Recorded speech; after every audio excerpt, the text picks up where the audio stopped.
É, uma vez que esses pensadores, então, procuraram dar respostas a duas perguntas fundamentais. Primeira, qual é a natureza do ser humano e qual é o seu estado natural? Segunda, como explicar, então, uma vez que eles são livres e iguais por natureza, como explicar a existência do Estado e como legitimar o seu poder?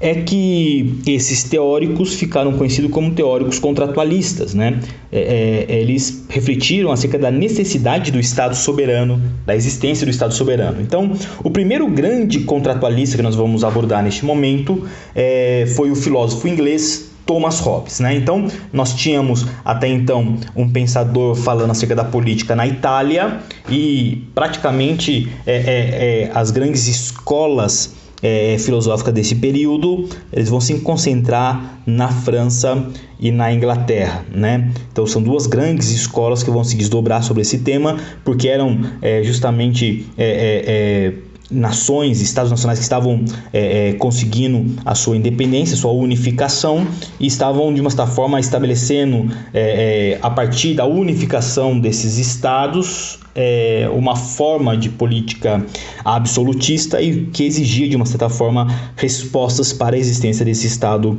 soberano e o poder absoluto nas mãos dos reis. Então o grande pensador aqui é esse inglês, Thomas Hobbes, que nasceu no ano de 1588, portanto, final do século XVI, e ele morreu no ano 1679, já chegando nas últimas décadas do século XVII, né? Bom, dentre a sua investigação, Thomas Hobbes concluiu que o ser humano, embora ele esteja vivendo em sociedade, ele não possui o instinto natural de sociabilidade, né, como afirmou Aristóteles, né, isso nós podíamos dizer, né? Aristóteles afirmou que o ser humano é naturalmente sociável, é o que diferenciava dos animais, né? Um animal político, um animal social. Thomas Hobbes vai divergir completamente dessa afirmação aristotélica e ele conclui que, embora o ser humano viva em sociedade, ele não possui o instinto natural de sociabilidade. Não é natural dele, não é da natureza do ser humano ser sociável. Não é natural do ser humano conseguir conviver em sociedade, né? Cada indivíduo, né, ele sempre vai encarar o seu semelhante como um concorrente que precisa ser dominado, e onde não houve o domínio de um indivíduo sobre o outro, dirá Thomas Hobbes, vai existir sempre uma competição intensa até que esse domínio seja alcançado, né? O grande problema aqui em Thomas Hobbes é essa competição que existia entre os homens em estado de natureza. Então, o homem em estado de natureza não é sociável. Em estado de natureza, o homem sempre vai, de uma certa forma, entrar em conflito com o outro em razão de domínios, né? Ele vai olhar sempre para o outro, para o seu semelhante, para o próximo, para aquele que convive com ele, como uma ameaça para que ele possa estabelecer o seu domínio. Vai haver uma competição, vai haver uma guerra, vai haver o conflito, né? E é justamente esse conflito que, nas palavras de Thomas Hobbes, vai falar que o homem justamente é lobo do homem, né? O homem mata o outro em razão das disputas, porque o ser humano ele é desejante, e em razão de ser desejante, esse desejo é insaciável. Na medida com que ele sacia um desejo, ele já não deseja mais e ele passa a desejar uma outra coisa. O mundo que satisfaz desejos é escasso e por diversas vezes pode ser que em um determinado momento os desejos sejam conflitantes, porque duas pessoas passam a desejar o mesmo objeto e aí é o resultado de conflito. Então essa competição intensa, né, vai se estabelecer entre os seres humanos em estado de natureza até que o domínio ou o mais forte seja alcançado, né? Ou seja, o que Thomas Hobbes vai afirmar é que em estado de natureza o que existe é uma guerra de todos contra todos, né? Uma frase natural aí do livro Leviatã, de Thomas Hobbes. Em estado de natureza, o homem existe uma guerra de todos contra todos, né? A consequência dessa disputa, a consequência por essa competição óbvia, né, dessa disputa infindável entre os seres humanos em estado de natureza, foi gerar um estado constante de guerra, de conflito, de matança permanente das comunidades primitivas, né? Quando há alguém que, por exemplo, cerca algo e fala que é seu, que existe uma propriedade privada e que aquilo que é seu, há uma disputa porque esse objeto de propriedade passa a ser cobiçado por outros que não têm e vai haver uma guerra constante. Então, em estado de natureza, o ser humano habita um estado também de guerra em razão dessa disputa e dessa competição infindável, né? Nas palavras de Hobbes, como nós já falamos, o homem é o lobo do próprio homem, né? É a expressão latina homo homini lupus, né? Homo homini lupus. Qual é a solução para dar um fim a essa brutalidade social primitiva levantada por Hobbes? Uma vez que em estado de natureza o que existe é conflito constante, gera um estado de guerra, de matança, qual é a solução para dar um fim a essa brutalidade, para essa violência, para essa agressividade, para essa guerra de todos contra todos? Thomas Hobbes vai afirmar que é justamente a criação artificial da sociedade política, administrada pelo Estado. Então, é somente a organização social artificial. Por que artificial? Porque a organização social de um Estado não é natural do ser humano, segundo a visão de Thomas Hobbes. A organização social do ser humano é algo artificial, é construído, ele é criado a partir de uma necessidade de guerra, de conflito, para pôr fim à guerra, para pôr fim ao conflito. Então, o Estado é o resultado, de uma certa forma, da artificialidade da instituição de uma sociedade política que vai ser administrada pelo Estado e por um soberano.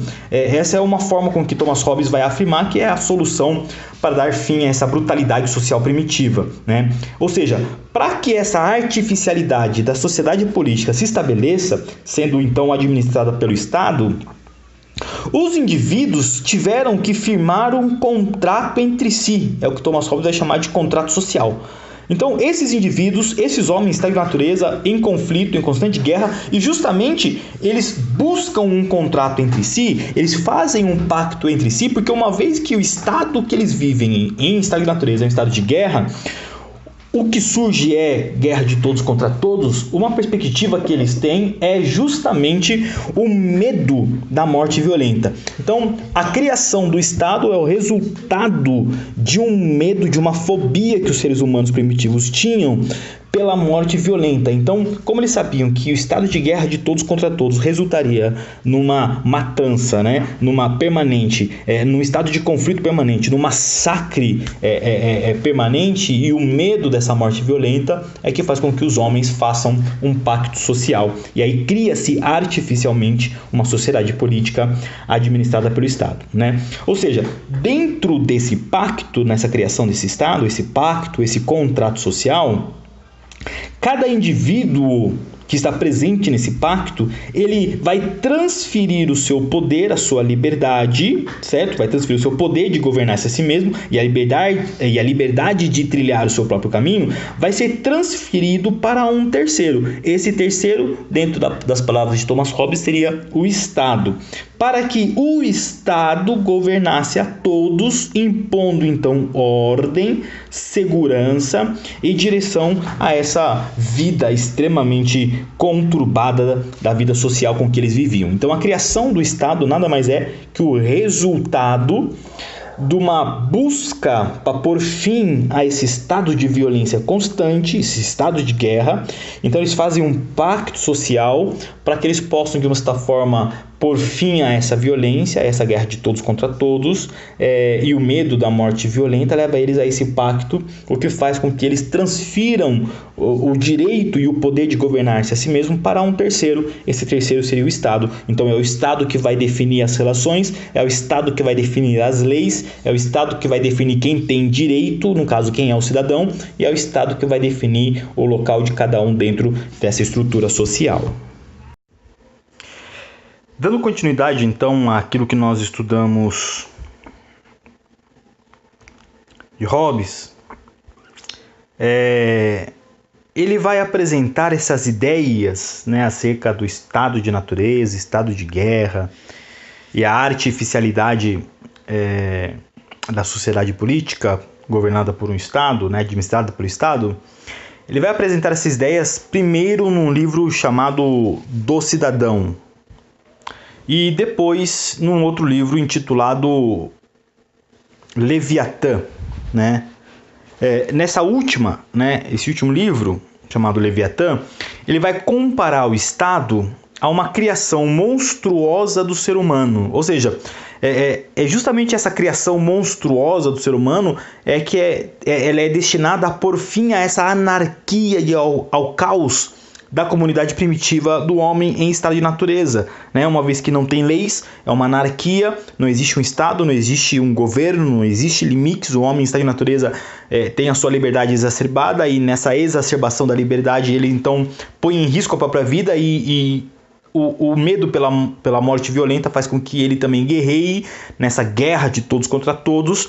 Então o Thomas Hobbes vai tomar a partir desse princípio aí de anarquia e esse caos que a sociedade primitiva vivia em estado de natureza, colocando justamente a figura do Leviatã, essa criação, que o Estado como essa representação do Leviatã como uma criação monstruosa do ser humano. Ou seja, o nome, né, isso é importante saber, o nome Leviatã refere-se ao monstro bíblico criado, que é citado no livro de Jó, no capítulo de número 40, verso de número 41, onde dentro das palavras de Jó é descrito esse monstro da seguinte forma, lá no capítulo 40, verso 41 do livro de Jó.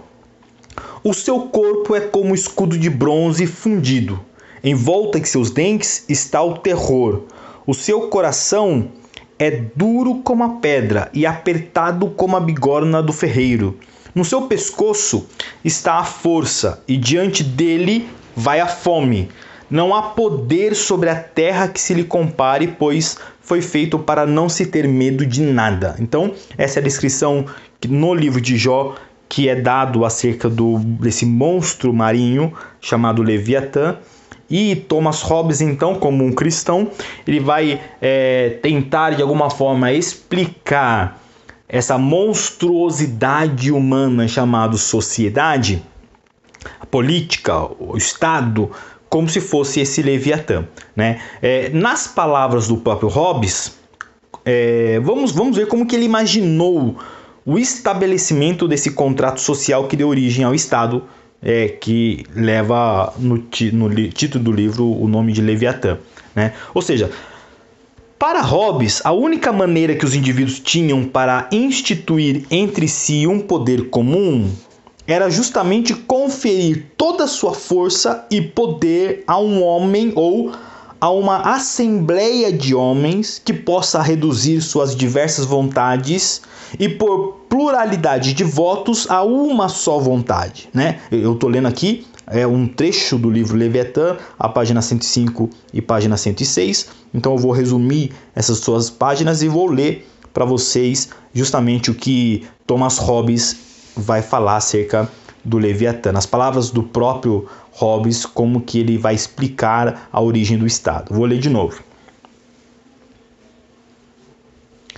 A única maneira, então, que os indivíduos tinham para instituir entre si um poder comum e colocar fim a essa anarquia seria conferir toda a sua força e poder a um único homem ou a uma assembleia de homens que possa reduzir suas diversas vontades, porque os seres humanos em estado de natureza, cada um, existe uma diversidade de vontade, então o Estado teria um poder para reduzir essas diversas vontades por uma pluralidade de votos a uma só vontade. Seria a vontade do Estado. É como se cada homem dissesse a cada homem: transfiro o meu direito de governar-me a mim mesmo a este homem ou a esta assembleia de homens, com a condição de transferires a ele o teu direito, autorizando de maneira semelhante todas as suas ações. Então, é a forma com que Hobbes vai explicar o contrato social.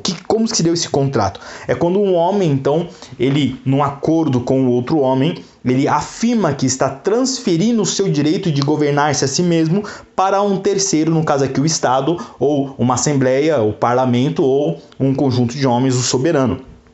Mas esse acordo só acontece da transferência de poder, de governabilidade em si mesmo, se o outro com quem ele está fazendo o pacto também se comprometer a também transferir o seu direito de governar a si mesmo. Então é nesse acordo de mútuo contrato em transferência de poder de governar a si mesmo para um terceiro é que se vai dar o contrato social. Feito isto, a multidão assim unida numa só pessoa se chama então Estado, e ou seja, a multidão aqui é a sociedade, né? Os diversos indivíduos, diversos homens da natureza que se deu origem a essa transferência de governabilidade de si mesmo, essa autonomia, essa liberdade para um terceiro, e é assim então essa multidão de pessoas se reúne numa só pessoa chamada Estado. É esta a geração daquele grande Leviatã, o Estado, o qual devemos a nossa paz e defesa. Ou seja, nas palavras de Hobbes,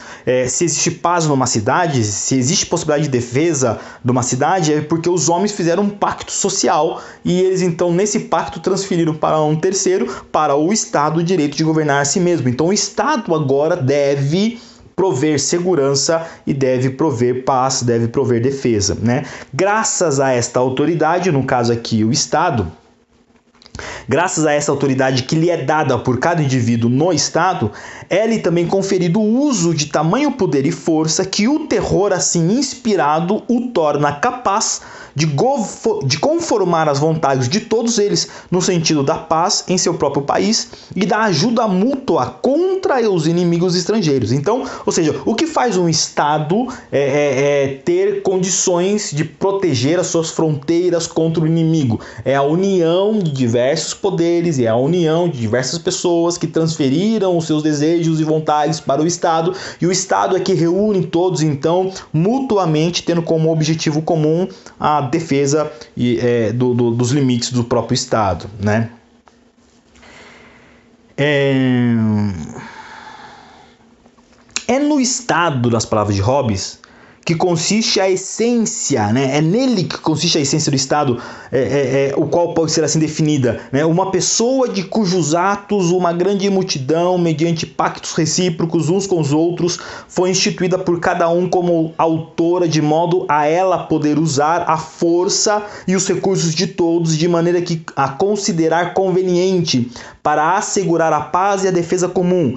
Aquele que é portador dessa pessoa se chama soberano, e dele se diz que possui poder soberano, e todos os restantes são súditos. Ou seja, os homens então, em estado de natureza, transferem a sua liberdade para um terceiro, chamado Estado, né? E existe então uma pessoa que vai ser o chamado soberano, que vai governar esse Estado com os poderes de todos, né, que foi transferido para o Estado. Então, contando com o poder outorgado por todos ao Estado, o soberano pode então governar, tendo em vista a paz comum, tendo em vista a defesa comum, tendo em vista assegurar os limites da lei. E esse Estado é governado por um soberano, ele é o portador desse poder, é ele que é a encarnação dessa pessoa chamada Leviatã Estado, a ele dá-se o nome de soberano, né? E dele se diz que ele possui poder soberano, por isso os outros que fazem parte desse Estado e que deram a esse soberano o seu poder de governar a si mesmo são chamados de súditos.